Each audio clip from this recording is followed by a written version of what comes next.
The most common interpretation of that parable, the way most people look at it, is a lesson in stewardship. The master gives these gentlemen, his servants, this money. That's what a talent is in this parable. A talent, it's actually a lot of money. And he entrusts it to them, and their job is to be a good steward of it, take care of it. And two of them do, and one does not. And we look at that, and it reminds us that we, too, are supposed to be good stewards of all that God has given to us.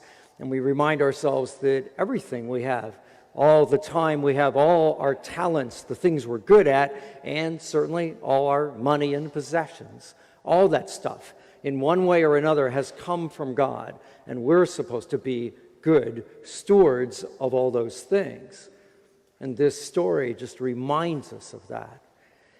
It is an important lesson, make no doubt about that. It's a goal of our parish, that first, the parish itself, the administration of the parish, we always try every day to be good stewards of what is given to us. We take that very seriously, and we hope that individuals in the parish will also grow in their own stewardship. But I do need to remind you that parables are stories that are intended to be looked at lots of different ways. There's not just one lesson in a parable. They're not like little puzzles that Jesus gives us, and once you figure out the answer, oh, I got that one, now I know what this parable means, and you move on. Parables are intended to be looked at in different ways so that the good Lord can speak to us in new ways, maybe in new seasons of our lives. And so if you allow me, I would like to look at this parable completely differently. In a way, in such that the third servant turns out to be the good guy in this story.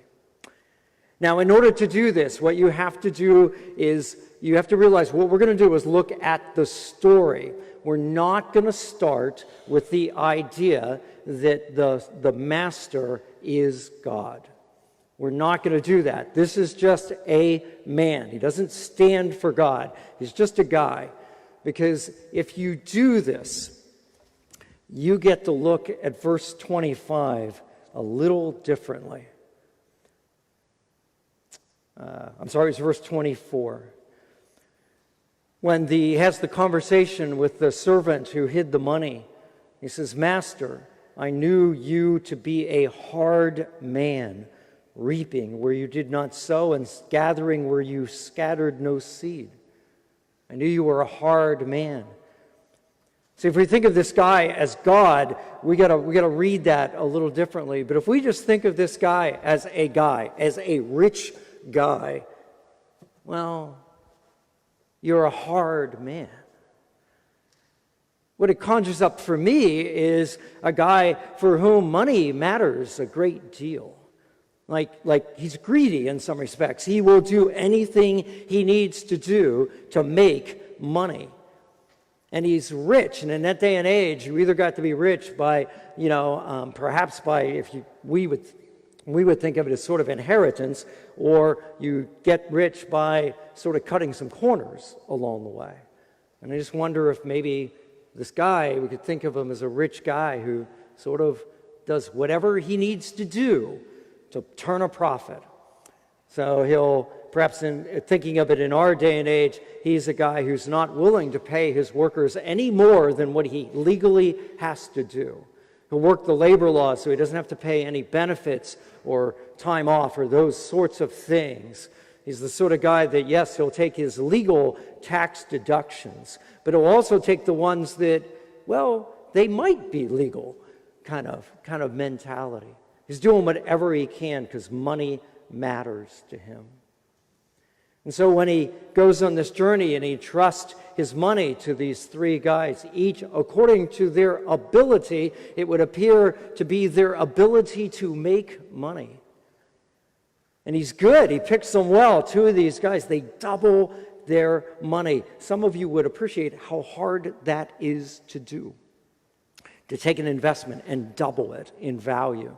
And so you have to wonder if these two servants, they had learned well from their master. They learned this is how you do it. This is how you play the game. This is how you maximize everything you can, because money matters. And when he rewards them, well done, you good and faithful servant, because they did what he wanted. And he's willing to entrust them with more because, hey, these guys are making money for me. This is a good deal. And then you come to the third guy, who somewhat seems to say, no, I am not playing this game.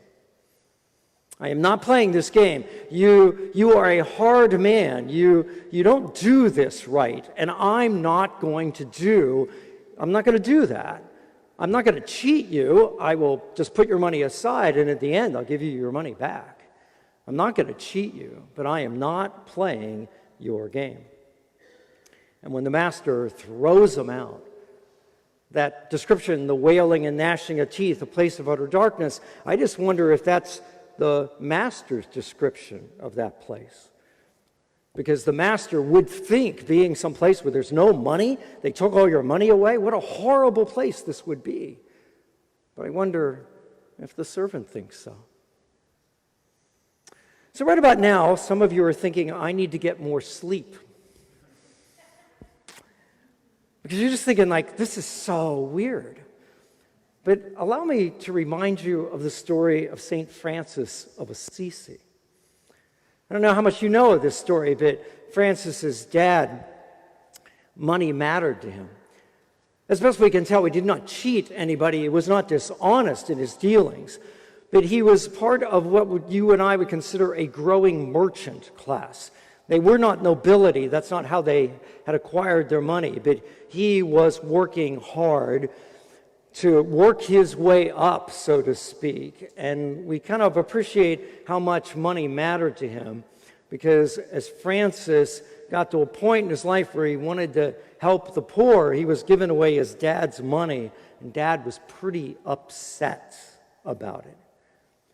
Dad wanted Francis to take over the business. Dad had tried very hard to instill in Francis this set of values, that money was the key to things, that was what was going to get him honor and prestige and happiness in life.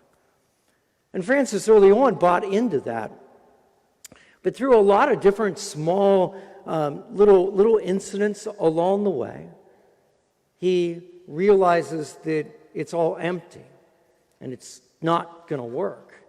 And that his dad, if you will, was wrong, and that Francis realized he's not called to that. He's not going to do this. He's not going to take over the business. He's not going to play this game that his dad has set forth for him. He was not going to be a good steward of the way his dad wanted him to do that.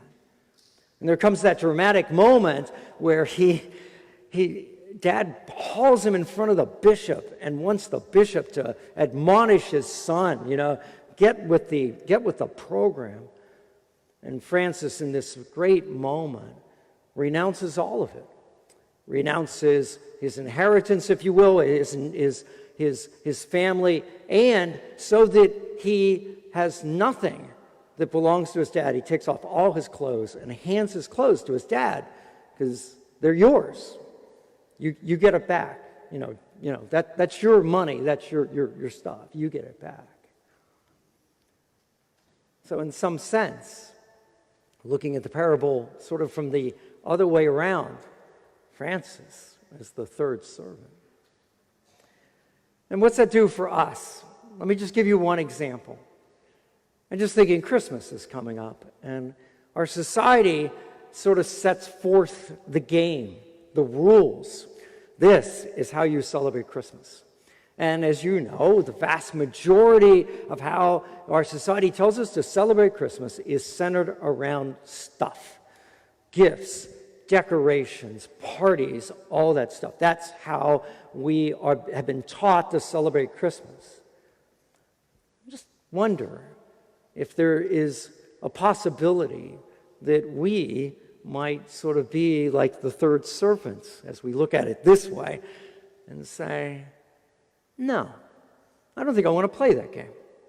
I don't think I want to do it that way. I think I want to think in an entirely different way about how it is that I am going to celebrate the birth of my Savior. And sure, some people are going to think that you and I, if we do that, are outside in the dark, wailing and grinding our teeth because we're not doing all the things that society tells us we're supposed to do to be happy. But that's their perspective.